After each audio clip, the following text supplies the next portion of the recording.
Welcome to my channel. World Scene News. Subscribe to my channel for news updates all around the world. The desert sun over Dubai was relentless, beating down on the sprawling airfield with an intensity that seemed to shimmer in the air. The city's iconic skyline loomed in the distance, but all eyes were fixed on the tarmac, where anticipation buzzed like static. But the real heat was in the sky, where the world's most advanced fighter jets sliced through the blue, leaving trails of smoke and awe in their wake. The Dubai Air Show had always been a stage for nations to showcase their technological prowess, and this year was no different. At the 2025 Dubai Air Show, India's HAL Tejas Mark 1A was set to dazzle, a symbol of a new, self-reliant India. The jet, painted in vibrant colors, gleamed under the sun, representing years of innovation and the hopes of a nation eager to prove itself on the global stage. The crowd watched in breathless anticipation as the Delta-wing jet, piloted by the experienced wing commander Naman Sayal, began a low-level aerobatic maneuver. Cameras flashed, children pointed skyward, and the air was thick with excitement and national pride. Suddenly the aircraft faltered mid-maneuver. A collective gasp rippled through the audience as the jet wobbled, its trajectory veering dangerously off course. For a moment, time seemed to slow, every eye tracking the jet's desperate struggle to regain control.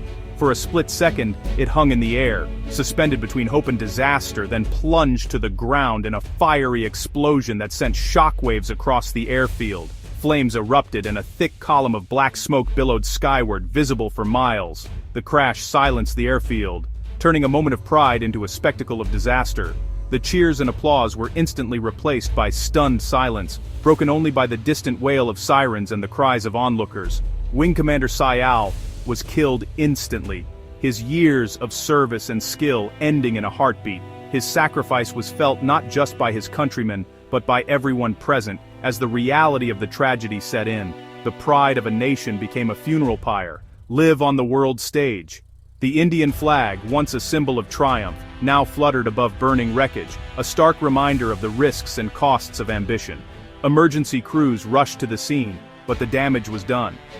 Firefighters battled the blaze, medics searched for survivors, but hope faded quickly amid the twisted metal and flames. The air, once filled with the thunder of jet engines and the roar of the crowd, now hung heavy with the acrid smell of burning fuel and tragedy. A somber haze settled over the airfield, as if the desert itself mourned the loss. For international delegates and potential buyers, the message was brutal and clear. The promise of Indian aviation had been shattered in an instant, and the world watched, taking note of every detail. India's premier fighter jet had failed in the most public way imaginable.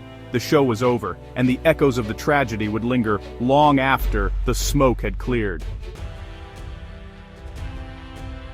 The Tejas crash was more than a tragic accident. Its impact rippled far beyond the boundaries of the airfield. In a matter of minutes, what began as a routine demonstration turned into a defining moment for India's aviation ambitions. The world watched in shock as the news broke, and the consequences began to unfold almost immediately. It was a geopolitical shockwave. International reactions were swift and, in many cases, severe. News outlets across continents ran live updates, while world leaders expressed condolences and concern. The crash became a trending topic, dominating headlines and social media feeds, as questions about safety and accountability mounted. The U.S. Air Force, which had been scheduled to perform at the show, canceled their final display in protest. Their decision sent a clear message to the international community about the seriousness of the incident and the importance of honoring those lost. This move highlighted a stark difference in protocol and respect for human loss, setting a somber tone for the remainder of the event. The air show, once a celebration of technological achievement, was now overshadowed by grief and uncertainty. The most damaging fallout came from Armenia, which abruptly suspended negotiations for a $1.2 billion Tejas deal. The announcement sent shockwaves through the defense community, as it was seen as a direct response to the crash and its implications for the aircraft's safety. This would have been the Tejas's first export order, a crucial validation India had sought for decades. The deal was more than just a contract, it was a symbol of India's emergence as a global defense player, and its loss was deeply felt. The crash turned a landmark sales opportunity into a public relations nightmare overnight. Indian defense executives, once optimistic, now faced a barrage of criticism and skepticism from both domestic and international observers. For India's defense establishment, Armenia's decision was a body blow. Behind closed doors, officials scrambled to contain the fallout, holding emergency meetings and reviewing crisis communication strategies. The deal's suspension was a direct vote of no confidence in the aircraft's reliability.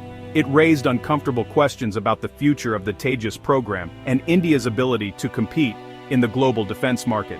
The tragedy shattered years of marketing and diplomatic groundwork. Months of negotiations, relationship building, and technical demonstrations were undone in a single, devastating moment. India's export ambitions now lay in tatters on the desert floor, as the world questioned whether the Tejas could ever recover from this catastrophic setback. In the aftermath, two stories emerged, one at home, one abroad. International media focused on facts, the crash, the lost pilot, and the blow to India's export hopes. They linked the disaster to the Armenian deal's suspension and the Tejas program's troubled history. Indian media, meanwhile, pivoted to speculation, suggesting sabotage, cyber attacks, and foreign interference. These theories deflected blame from the Tejas program and its makers. The narrative became one of victimhood and intrigue, not technical failure. The contrast with international reporting was stark.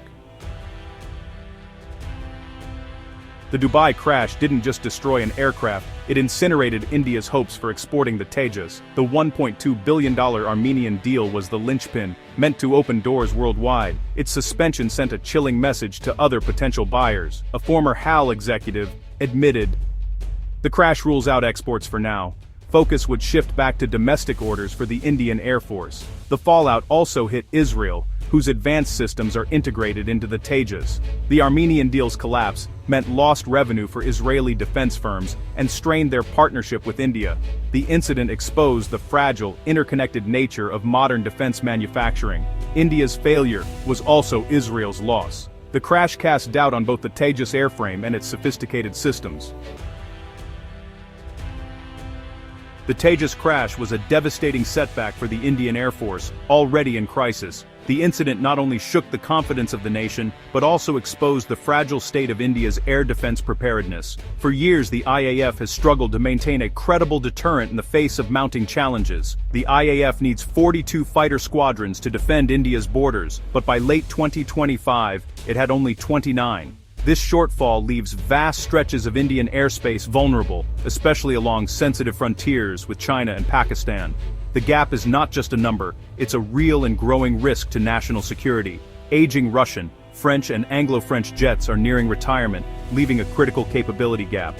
Many of these aircraft have served for decades, and their reliability is increasingly in question.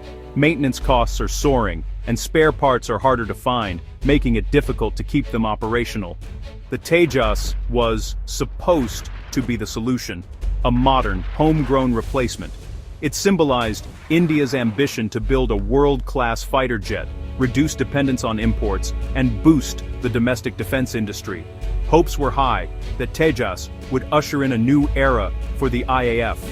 Chronic delays and now safety concerns have stalled the program. Production bottlenecks, technical glitches, and now the specter of crashes have cast a shadow over the project's future. Each setback erodes trust in the indigenous effort. The IAF has ordered 180 Tejas Mark 1A jets, but the crash raises new doubts. Questions are being asked about the aircraft's reliability, and whether it can truly fill the void left by retiring jets. The pressure is mounting on both the Air Force and the manufacturers to deliver results. India is forced to consider expensive foreign purchases, Rafales from France, or even American F-35s. These deals come with hefty price tags and long-term dependencies, but the urgency of the situation leaves few alternatives. These stopgaps undermine the goal of self-reliance. Every foreign purchase delays the dream of a truly independent defense capability and diverts resources away from indigenous innovation. The crash deepens the crisis, pushing modernization further out of reach. The IAF's modernization plans are now at a crossroads, with difficult choices ahead. The IAF cannot wait indefinitely for Tejas to deliver. Every year of delay increases the risk to India's skies, and the window for decisive action is closing fast. The strategic threat is immediate. With adversaries rapidly modernizing their own air forces, the IAF faces a race against time to restore its edge and secure the nation's airspace. The Dubai crash was the latest chapter in the Tejas program's troubled history. Launched in the 1980s to replace aging MiGs, the project was meant to symbolize technological sovereignty. Instead, it's been defined by 4 decades of delays, bureaucratic hurdles, and slow production. The first squadron formed only in 2016, with technology already lagging behind global peers. The 2025 crash wasn't the first. Another Tejas went down in 2024, though the pilot survived. Persistent issues have created a production bottleneck, only about 40 jets delivered by late 2025. HAL blames suppliers, but critics point to inefficiencies within HAL itself. Even a flawless jet can't fill the IAF squadron gap if it can't be built fast enough. The Tejas tragedy was made worse by Pakistan's simultaneous success. At the same Dubai Air Show, Pakistan's JF-17 Thunder, co-developed with China, secured a provisional export deal. Pakistan marketed the JF-17 as battle-tested, contrasting it with the Tejas, which India had hesitated to deploy in combat. The JF-17 was displayed with the Chinese PL-15E missile, touted as having downed an Indian Rafale. Pakistani media celebrated the JF-17's success as a national victory. Indian media, reeling from the crash, was left on the defensive. The world saw a simple story. Pakistan's jet secured a deal. India's jet crashed. It was a strategic and psychological win for Pakistan. After the crash, parts of the Indian establishment and media chose deflection over introspection. Instead of a transparent inquiry, a narrative of sabotage took hold. Blame was shifted to shadowy enemies, protecting state-run institutions from scrutiny. This tactic erodes international credibility and reassures no one. Arms buyers want honesty and a clear plan to fix problems, not conspiracy theories. Refusing to confront flaws ensures mistakes are repeated and pilots remain at risk. The blame game creates a feedback loop of hidden problems and declining quality.